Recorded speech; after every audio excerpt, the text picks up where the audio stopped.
Welcome to the Silhouettes of Success podcast with your host, successful entrepreneur, broker, and business mentor, Amber Weitzer. Because success comes in all shapes, sizes, and styles, the Silhouettes of Success podcast is shining the light on industrious women with a collection of curated conversations of intentional inspiration designed to inspire your heart, ignite your mind, feed your soul, and gift you with actionable insights directly from inspirational, everyday women who've shown tenacity, grit, and grace, having taken on the challenges in their lives and business and won. Remarkable, down-to-earth, and relatable, Amber and her guests will share with you uplifting and extraordinary real-life success stories, motivational ideas that just might help spark something within you. With the deepest desire to serve you, help you grow, so you can begin to shine the light that will illuminate your very own silhouette of success. So, let's get to it. Hello, and welcome to the Amber Weitzer podcast, Silhouettes of Success. Our VIP featured guest today brings light and enthusiastic energy times 10. She is the founder and CEO of Guy Women's Health in Fort Worth, Texas, a boutique in gynecology and osteopathy. Dr. Carolyn Moyers is Board Certified OBGYN, entrepreneur, podcaster, wife, and mom of four. So please help me welcome Dr. Carolyn. Hello there. Hi, it's such a pleasure to be here. Thank you. Well, thank you for taking time out of your busy life and schedule, and it's so great to have you and connect with you as you share your Silhouette of Success story with us. So once again, welcome. Thank you. Yeah. All right. So to help illustrate your Silhouette of Success with our audience, would you like to share a little bit about your background? I think it's important to start from the beginning, where I was raised in a town of 7,000 people. We lived on a dirt road. Dad was a pastor and also worked a second job to support 4 kids. Mom was stay-at-home mom. That was my upbringing, and I knew that education was the key, but I didn't know any professional women besides teachers. And in the 7th grade, I piled into the station wagon of my 7th grade science teacher, who happened to also be a friend mom, and she took a group of girls to the local community college for a math and science day. And that's where I was exposed to physical therapy. And it was a woman who was performing physical therapy on a cerebral palsy child, and I mesmerized. This is amazing. I went home and researched it. And at that time, this was prior to internet, and I don't know how I found all this information. I don't even know how I did research. But I figured out that Texas Women's University was the best school in the state of Texas for physical therapy. This is where I wanted to go.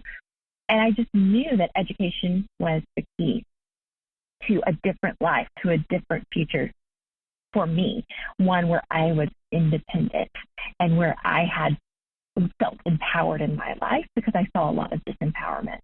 And so fast forward, I decided in my junior year of college to apply to medical school, and I got in. And I got into Texas College of Osteopathic Medicine, University of North Texas Health Science Center, and absolutely loved my education and experience there. And as I was finishing my 2nd year, which in the first 2 years of medical school is when we learn all the facts, right? This is all the bookwork. This is where we're learning all what we call didactics. And in that time in osteopathic school, we also learned the hands-on osteopathic manipulative treatment to help realign the body and kind of bring it back to our homeostasis, to our happy place, right? And as I was finishing that 2nd year, I just said, I feel like I'm going to come out of DO school and really not understand well how to be a DO, like how to use these skill sets, right? And there are plenty of people who say go off into dermatology or orthopedic surgery as a DO and never utilize the osteopathic treatment. But I just wanted to know a little bit more. So I did a neuromusculoskeletal medicine fellowship and got a master's degree in clinical research and education along with my DO degree, and went off to an MD residency at Texas Tech.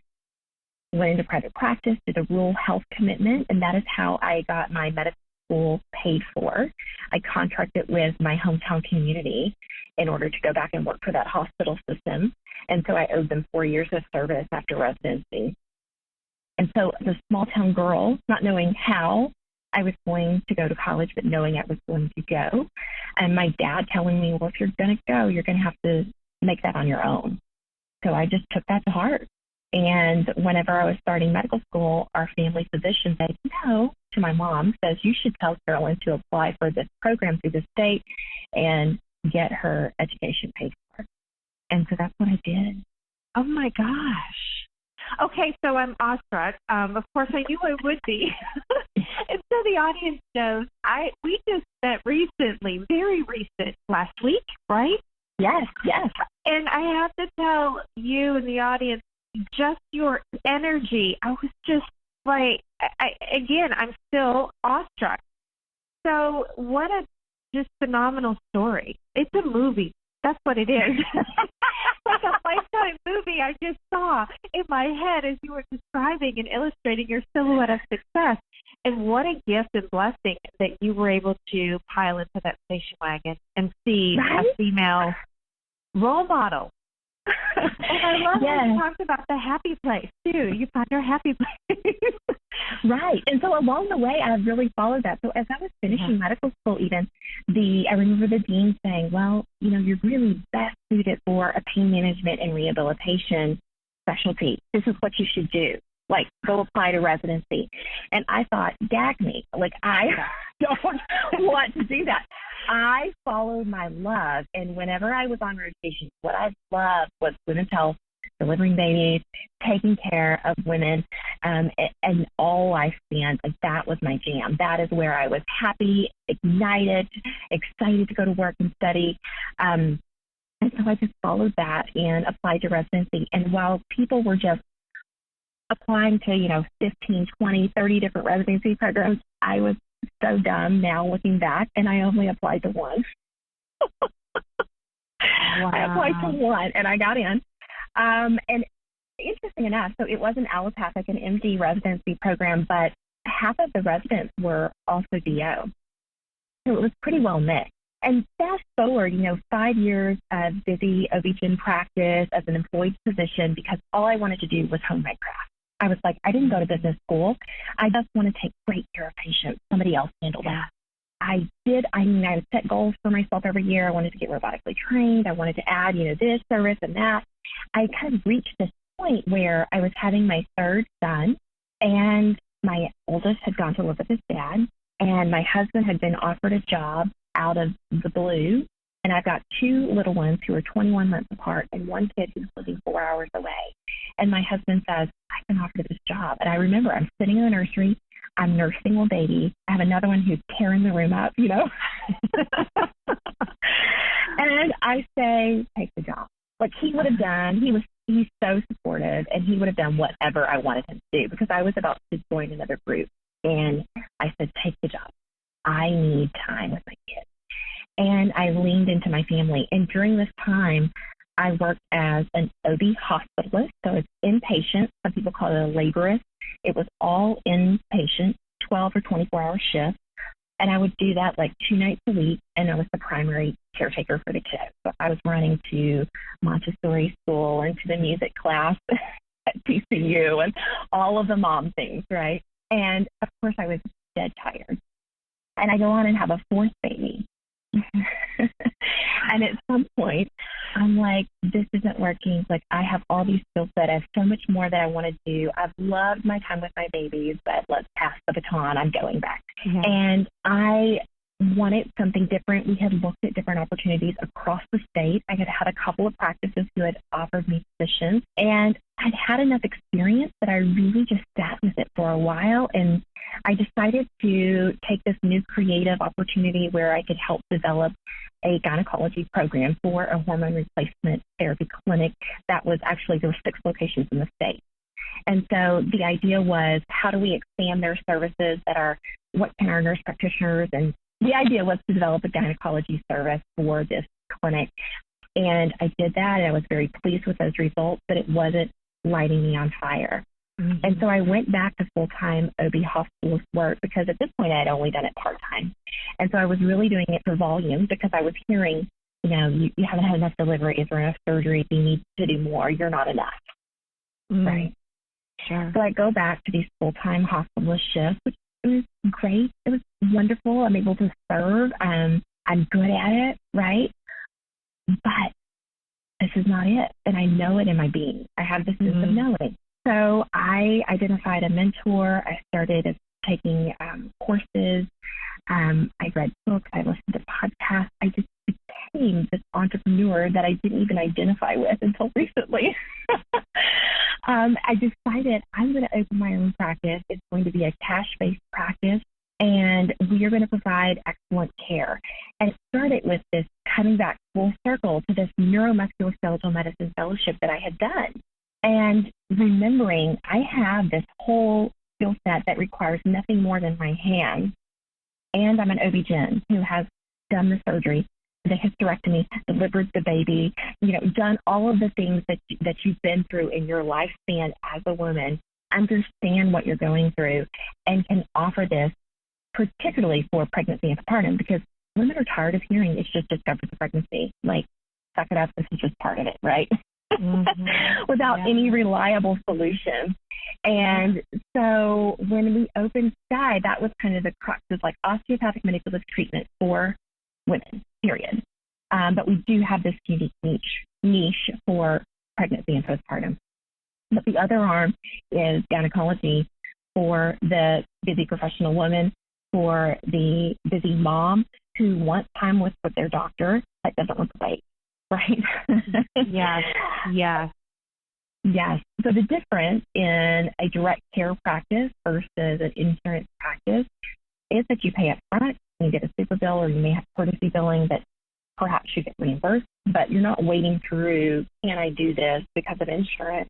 And the average insurance practice has a panel of patients from 1,400 to 2,500 and quite large. And in a direct care practice, that model is more like 400 to 600. So the client base is smaller, but you have, so you know your doctor on a much more intimate level because there's more time, there's less overhead. It's just a much more intimate experience. Well, and it's so you. Just to help illustrate another portion of your business model, and I've got a couple of quick questions for you about that as well.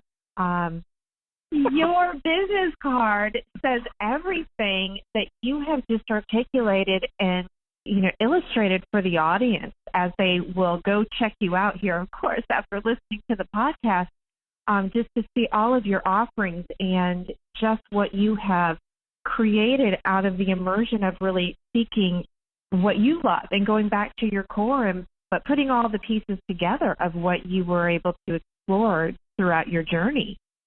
Yeah. I mean, it would be so easy to do what everybody else does, right? Yeah. It feels very uncomfortable to go against the norm, and to be an entrepreneur is very uncomfortable. And I think that you sit with this excitement and this fear at the same time. But it came from this place of really wanting to practice authentically and to honor my health as much as I honor my patient's health, right? And so it's just been a beautiful thing. And so 3 months after I opened practice, I said, I really want to be able to reach women beyond the exam room because I can only see so many patients, right? Mm-hmm.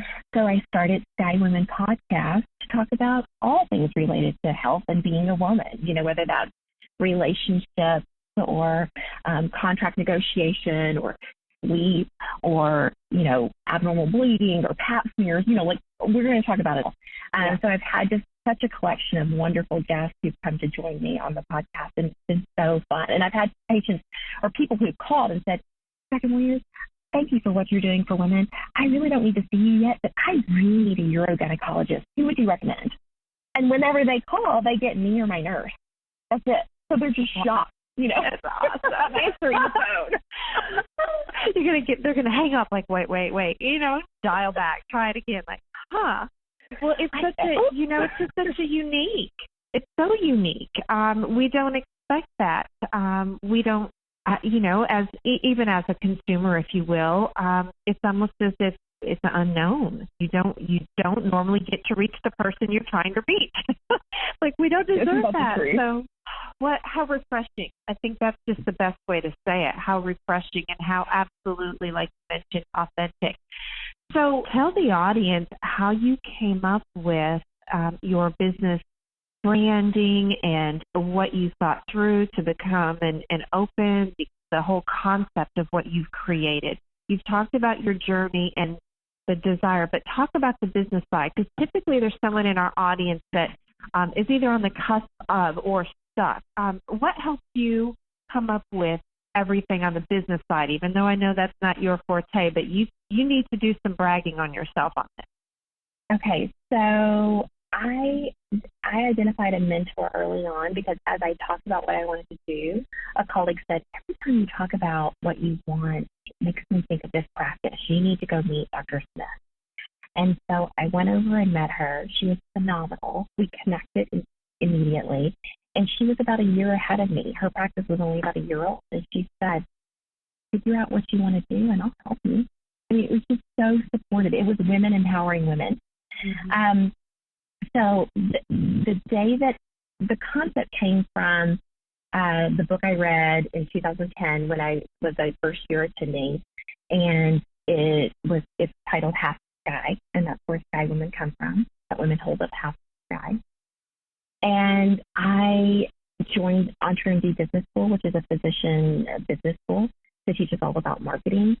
I sat down on the floor with my nurse and a piece of paper off of my kid's art easel and drew out the processes and, exactly what we wanted to offer, which continues to grow and evolve, but what we're offering, what processes need to be set in place.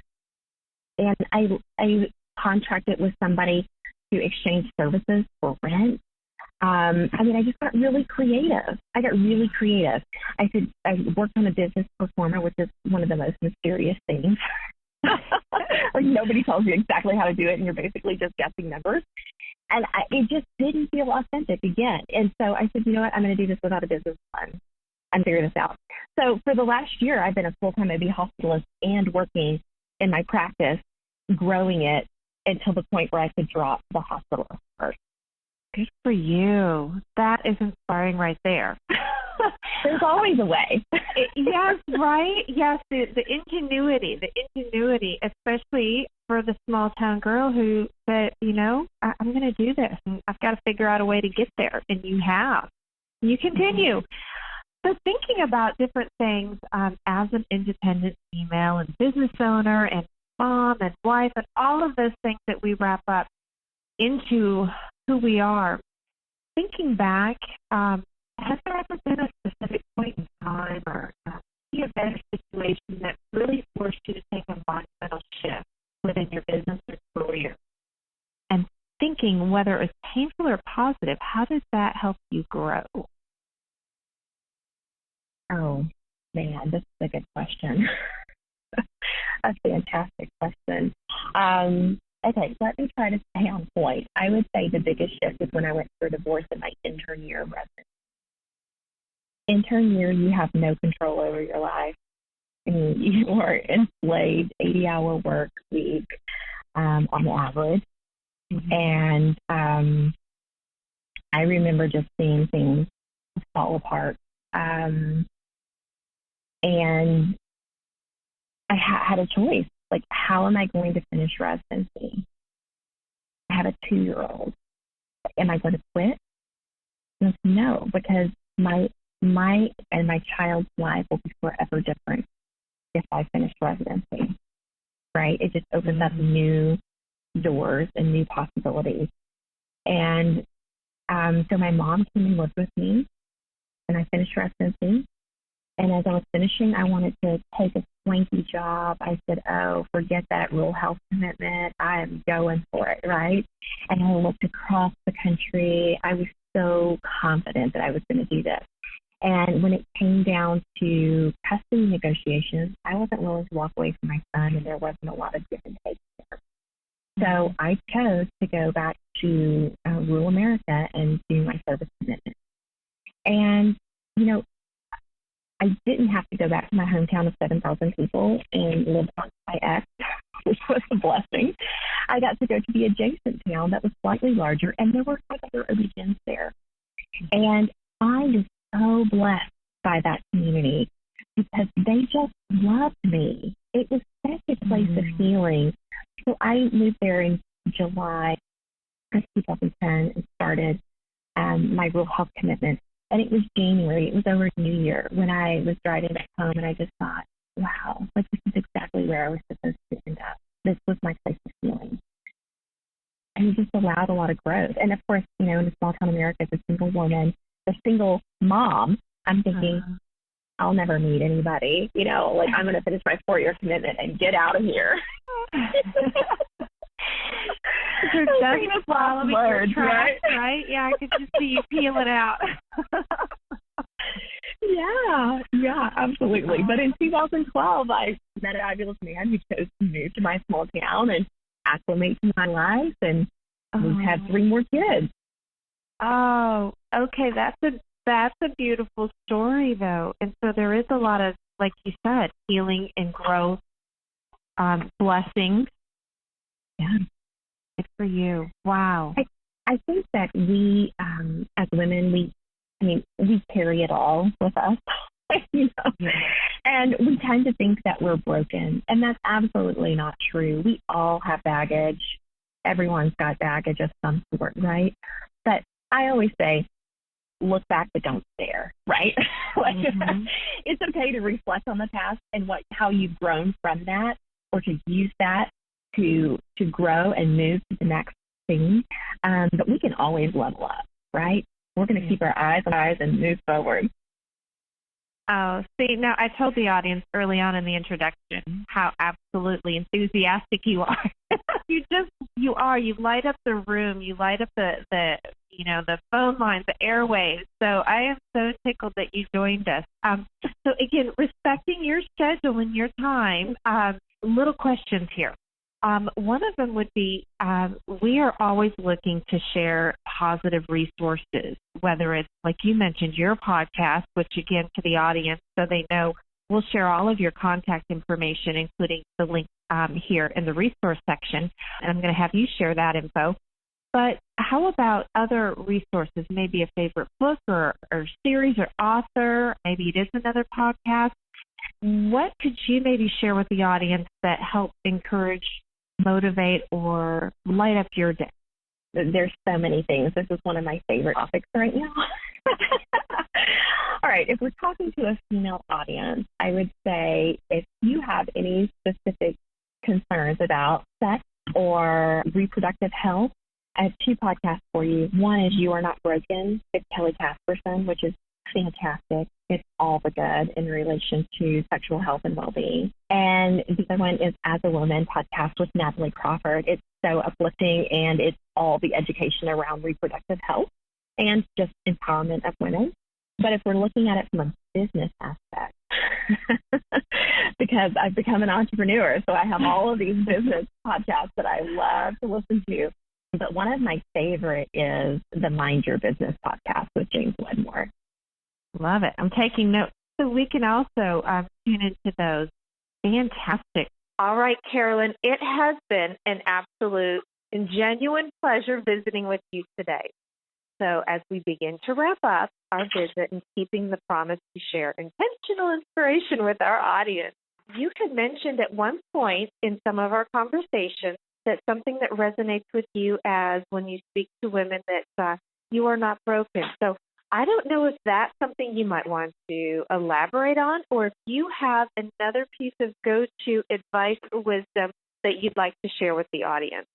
In inspiring the general woman, I think You're Not Broken is a great slogan, just because I feel like that as women, we internalize so much of our experience and we carry it with us. And we think when something goes wrong that somehow we have to fix it. We think that somehow we are the cause of it even. We really take that on.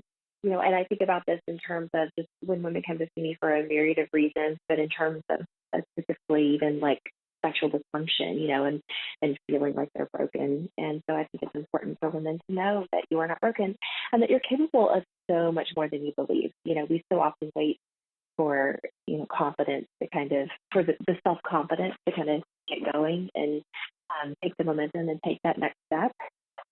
And I just want to remind everyone that your commitment to yourself, your commitment to your greater purpose, your commitment to your intention is really what drives your confidence. Fantastic. Goosebumps as always. I'm always just enamored listening to everything you ever have to say. I'm just so grateful that we connected. I'm serious. Just your energy is just just so Thank you. So wonderful. All right, my lady. So in respecting your time, and I appreciate again all of our we have an inside, I think, joke between you and I now about getting our schedules here together. So thank you once again. No worries. Where can our audience go to find and connect with you on your socials and support you in your continued success? Yes, thank you so much. So you can find me at skywomenshealth.com, on Instagram at skywomenshealth. And we have a podcast on all your favorite podcasting platforms called Sky Women. And that's where the practice is. That's where we're showing up every day. I might also have at Dr. Carolyn Moyers on Instagram and drcarolynmoyers.com to help other physician women who still love medicine, but they are dreading their day-to-day practice, help them design their life with intention. Love it. And we will make sure that we include all of those links in the resource section, so it's so easy for everyone to find and connect with you. All right, my lady, thank you once again for sharing your Silhouette of Success story with us. You have been a true inspiration for us all. Oh, thank you so much. Such a pleasure. All right. Bye-bye now. Thank you for joining us on this episode of the Silhouettes of Success podcast. If you enjoyed the show, make sure you subscribe so you don't miss out and join us for all the new episodes. We are here for you and with you. We encourage you to share this podcast on all your socials and pass on the light to help illuminate another Silhouette of Success. Amber would love to hear from you, and you can find her on Facebook, LinkedIn, Instagram, or head over to amberweitzer.com. Let's connect. Help us all shine and leave us a review too. To find out the latest ways to inspire your heart, ignite your mind, and gain actionable insights, subscribe at amberweitzer.com. We are honored, humbled, and full of joy that you've tuned in. Remember, you are exactly where you need to be, right here with us. This is the Amber Weitzer podcast, Silhouettes of Success.